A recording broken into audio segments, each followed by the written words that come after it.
지면으로 알아보는 인천 소식 신문 속 뉴스입니다. 각 신문사별 헤드라인입니다.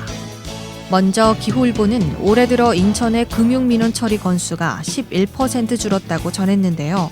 이 소식 잠시 후에 자세히 알아봅니다.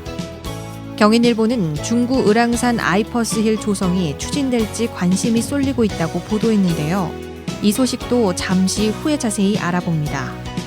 인천일보는 최근 6년간 동구 지역 주민 100명 가운데 16명꼴로 지역을 빠져나갔는데 이는 전국 기초지자체 226곳 가운데 두 번째로 많은 감소세를 나타내 향후 선거구 획정 등 구간 변경 여부가 주목된다고 전했습니다.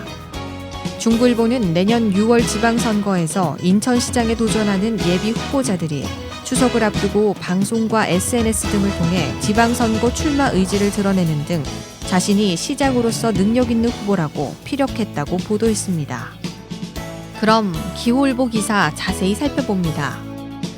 지난 15일 금융감독원 인천지원에 따르면 올해 상반기 인천 지역 금융민원 처리 건수는 모두 1,349건이며 이는 지난해 같은 기간 1,525건보다 11% 감소한 수치라고 전했는데요.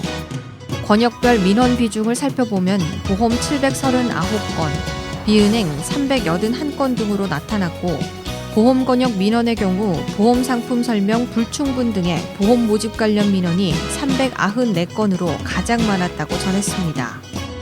금융감독원 인천지원 관계자는 인천 지역에서 발생하는 고질 반복적인 유형의 민원 발생을 억제하기 위해 금융권과 공동 대응을 강화할 것이라고 말했다고 전했습니다. 다음은 경인일보 기사 자세히 살펴봅니다.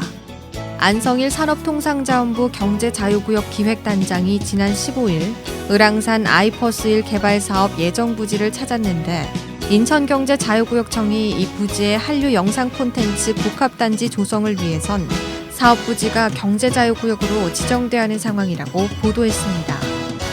산업부 경제자유구역 기획단은 경제자유구역 지정과 관련해 중요한 역할을 하는데 인천경제청은 안 단장의 이번 방문이 사업의 이해도를 높이고 경제자유구역 지정의 필요성을 설명하는 좋은 계기가 된 것으로 기대하고 있다고 전했습니다.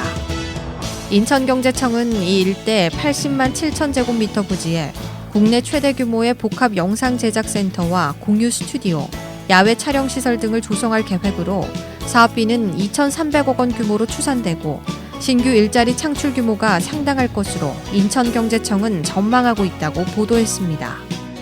지금까지 신문 속 뉴스였습니다.